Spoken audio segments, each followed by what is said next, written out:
going to talk about knitting a pie circle. And it's a pretty popular knitting concept. The knitting itself isn't that hard, so I'm not going to spend a whole lot of time on the knitting itself.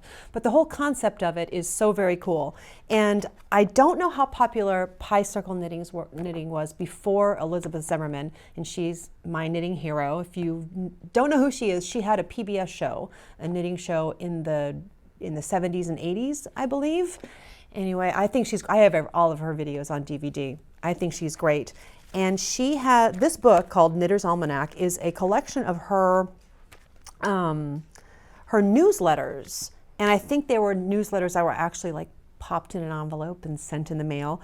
And she has a pie shawl in here. It's a big circle shawl, and I'll show it to you in a minute. But as far as like the concept goes, she says, it's pi, the geometry of a circle hinging on the mysterious relationship of the circumference of a circle to its radius. A circle will double its circumference in infinitely themselves doubling distances, or in knitter's terms, the distance between the increase rounds. So you have an increase round and a bunch of plain knitting rounds. And she's talking about this theory and how we're doubling the number of plain knitting rounds. We're going to get into all of this. And how you can just keep going on and make really any size perfect flat circle with this. And she says, theory is theory, and I have no intention of putting it into practice, as I do not plan to make a lace carpet for a football field. So I'm not sure there's enough yarn in the world for a lace carpet for a football field, but I'll show you that. She has the pie shawl, but actually it's not called the pie shawl. Everyone in the world calls it the pie shawl, and you can look it up on Ravelry as the pie shawl, but she calls it a shawl good travel knitting. So there you go. I'll give you a link to the pie shawl on Ravelry in the video description field. Okay, I can't link to Ravelry from the little eye in the upper right hand corner. But let's go ahead and take a look. We have a lot to look at here. Okay, in this sample, you can see here we start at the center. I've increased every stitch here using KFBs, or knit front backs. And on this one, I have increased using yarn overs. And you can see that gives you a totally different effect. You can use any increase that you want, or I want to show you in this book, in Elizabeth Zimmermann's book here, she has used the plain knitting rounds where there are no increases or decreases for flower petals and for diamonds. You can do anything you want. And she's also used yarn overs for the increases, which gives you a lacy look right there. And the thing I want to demonstrate on the next piece is the plain knitting rounds get bigger and bigger. They double each time as we move outside the circle. So this is the piece that I knit up to demonstrate that. Here in the center, I've cast on 8 stitches. I've knit 1 round. I've increased to 16 stitches and then knit 2 rounds.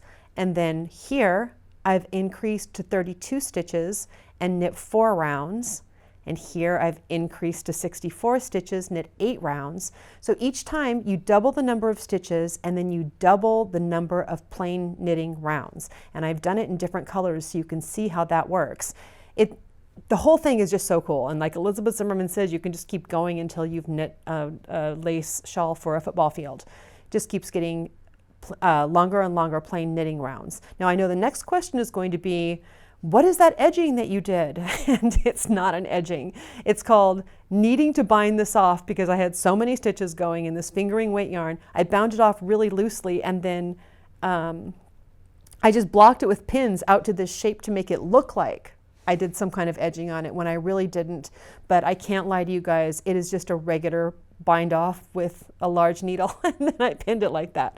So that wasn't very exciting.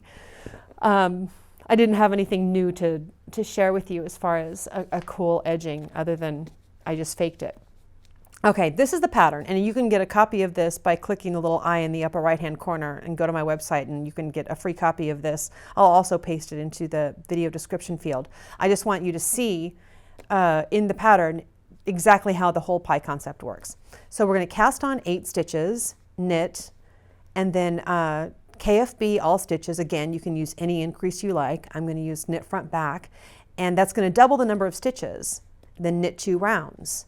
Then double the number of stitches, knit 4 rounds, double the number of stitches, knit 8 rounds, double the number of stitches, knit 16 rounds. You can see how this goes on and on and on, right?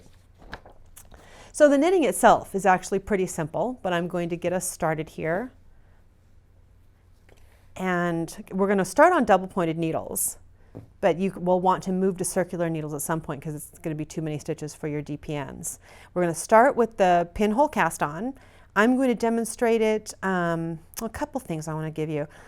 I'm going to demonstrate it without a crochet hook. If you click the little eye in the upper right hand corner, that will be how to do this cast on with a crochet hook instead of just a double pointed needle. Also, I'll give you a link to my slow motion video on this cast on because it is tricky if you haven't done it before. So tail end is in my right hand. I'm going to wrap my fingers like this. And all the action is going to be on this strand right here. I'm going to yarn over, go under everything, grab that yarn and up. That's 2. Yarn over, under everything, grab that yarn and up. That's 4. And I get it. This is not the easiest cast on in the world. That's why I made the slow motion. But once you know it, the muscle memory, did not leave a lot of room for my fingers. Okay, that's 8. Muscle memory kicks in, and then you'll never forget it, right? You take your fingers out and tighten this up, and then your first stitch is going to be here on this stitch. So I'm going to start with 3 needles, and I'm going to put 4 stitches on that first needle.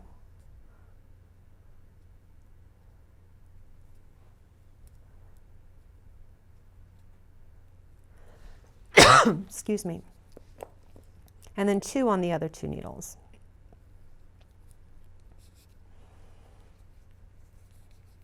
And flip everything over. I like my tail end to drop below and my working yarn on top. Excuse me, I need a drink of water. And the first thing we're going to do is knit around.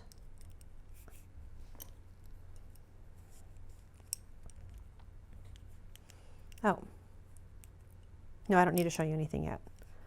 But once I knit that first stitch, we are joined in the round and things just got a whole lot easier.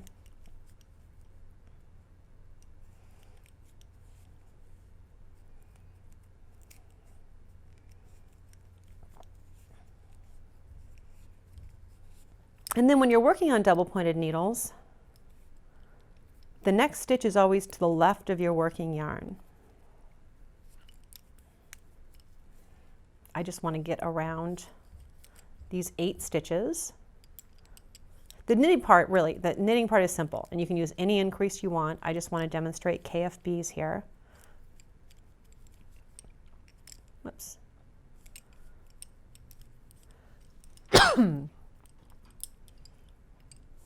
Okay, I'm back to the beginning of the round, and I know I am because I'm on the needle with the 4 stitches on it.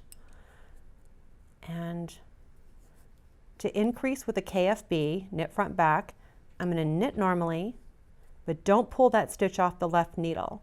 Swing the tip of the needle around to the back loop of the stitch, knit that, and then pull that stitch off. And I'm going to do that on every stitch. Back loop of the stitch, and pull that stitch off.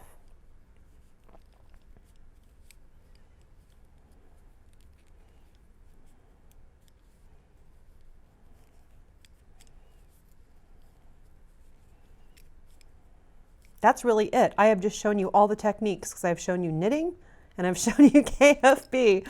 It's just a matter of keeping track. Now my pinhole cast on is staying nice and snug, but it will loosen up, and all you have to do is pull the tail end of the yarn to tighten it up again. And it's probably a good time for me to switch to 4 needles.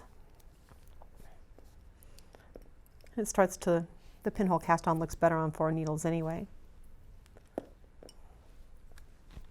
That is the whole concept of pie knitting. Just keep going around and around. Again, click the little I to get my written instructions for this. There are all kinds of different ways to work this. The written instructions I'm using will be on my website. Good luck.